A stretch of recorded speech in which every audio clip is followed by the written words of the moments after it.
विपक्ष को तुष्टीकरण सूट करता है और बीजेपी को ध्रुवीकरण सूट करता है। दोनों अपने हिसाब से बयान देते हैं।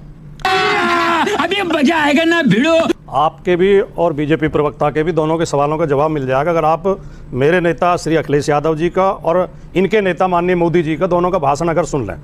जब वो रैली में बोलते हैं, चुनाव प्रचार चल रहा है, दोनों के सारे भाषण यूट्यूब पे मौजूद हैं, कोई भी जाकर यूट्यूब पे सुन सकता है।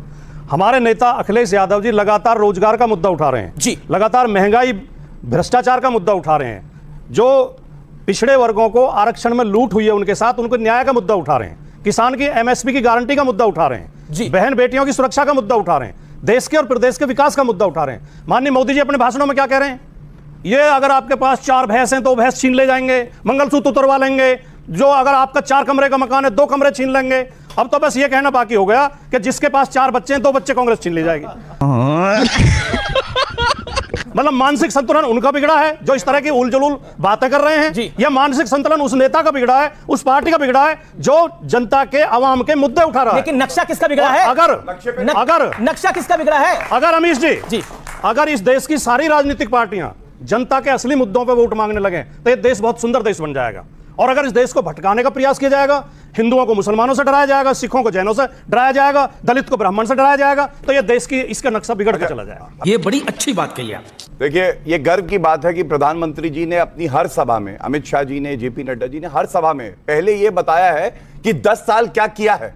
10वीं सबसे बड़ी अर्थव्यवस्था को 5वीं सबसे बड़ी अर्थव्यवस्था बना दिया। पेपर लीक की बात कर रहे हैं, मैडम को यह भी नहीं पता है कि पेपर लीक अगर होगा, सख्त कानून लाए हैं तो वो नरेंद्र मोदी जी है। आपने बीजेपी के प्रवक्ता से पूछा कि भाई आप डेवलपमेंट की बात नहीं करते, विकास की बात नहीं करते, जॉब्स की बात नहीं करते, आप तो ध्रुवीकरण की बात करते हैं। तो हमारे प्रवक्ता मित्र जो भाजपा से आए हैं, गौरव भाटिया जी, उन्होंने बोला नहीं, हमारी तो हर स्पीच में साहब हम तो पहले डेवलपमेंट की बात करते हैं, नौकरी की बात करते हैं, आप ही नहीं दिखाते हैं अमीश जी। उत्तर नहीं है और एंकर ने और चैनल ने पकड़ा और पूछा सवाल कि डेवलपमेंट पे क्यों नहीं लाते हो, तो उल्टा मीडिया के ऊपर ही इन्होंने उंगली उठाई। पहली बात। दूसरी बात पे आते हैं परिवारवाद। ब्रिजभूषण शरण सिंह कौन है? उस कॉन्स्टिट्यूएंसी से किसको टिकट मिला है? उनके सुपुत्र को मिला है, यानी कि बाप और बेटा या परिवार हुआ या नहीं? क्या क्वालिफिकेशन है ब्रिजभूषण शरण सिंह जी की? बाहुबली हैं, एक बहुत अच्छा जमावड़ा इकट्ठा हुआ था उन लड़कियों का जो रेसलिंग करती थी, पीड़ित थी, जंतर मंतर पे हम भी गए थे, उनके बेटे को दिया गया। ये परिवारवाद है या नहीं है? हिपोक्रेसी की भी सीमा होती है। और मैं फिर से कहूंगा, विरासत में गद्दी मिल सकती है, अखिलेश यादव को मिली थी, बुद्धि नहीं मिल सकती है, उसके लिए आपको मेहनत करनी पड़ती है। ठीक है गौरव, एक मिनट जी। इसीलिए दोबारा 2022 में जनता ने मुहर लगाई, योगी आदित्यनाथ जी को पुनः मुख्यमंत्री बनाया। अब क्या अखिलेश जी ने जब वोट जिहाद के बारे में उनसे प्रश्न किया गया तो उन्होंने बोला कि वोट बढ़ाने की अपील थी, वोट जिहाद वोट बढ़ाने की अपील थी। और रामगोपाल यादव साहब ने मंदिर के नक्शे के बारे में बोला ये तुष्टीकरण ही तो है। राजकुमार अभी हमने बतौलेबाजी का एक बहुत बड़ा उदाहरण देखा अभी थोड़ी देर पहले।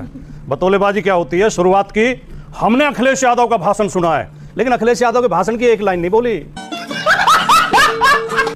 तो अगर ये गलत है फैक्ट चेक करिए। ये भाषण की लाइन में नहीं बोले, फैक्ट चेक ये भाषण की लाइन थी। आपने 2.5 मिनट बोला, आप उनको 1 मिनट सुनेंगे। मिस्टर बटोले को बताइए तो कि उन्हीं का वक्तव्य बता रहा हूं, उन्होंने जोर से बोल दिया वोट जिहाद। Allow him to respond. तो बटोले जी को पता नहीं है। बेशर्मी की कोई लिमिट होती है, लेकिन कुछ लोग होते हैं जिनकी अनलिमिटेड होती है बेशर्मी। लड़कों से गलती हो जाती है, ये नहीं बोलने देंगे, ये रेप हुआ नहीं बोलने देंगे, बात करिए, अच्छा मेरा कोई टिप्पणी करेंगे, मैं इनको याद दिलाऊंगा। अच्छा एक मिनट ये बोले, फिर उसके बाद आप बोलिए। तुष्टीकरण क्या आपकी पार्टी कर रही है? हाँ या ना? जब लालू यादव कहते हैं मुसलमानों का रिजर्वेशन होना चाहिए, आरक्षण होना चाहिए, तो आप उससे सहमत हैं? नहीं, वैसे तो तुष्टीकरण कोई नेगेटिव शब्द नहीं है, लेकिन मैं मान लेता हूं तुष्टीकरण। जिहाद भी नेगेटिव शब्द नहीं है आपके अनुसार? जिहाद भी नेगेटिव शब्द नहीं है, जिहाद नेगेटिव शब्द नहीं। देखो सुनिए, आप हिंदी उर्दू शब्दकोश उठा के उसका अर्थ ढूंढिए। जिहाद कहते हैं न्याय युद्ध को, न्याय के लिए लड़ना।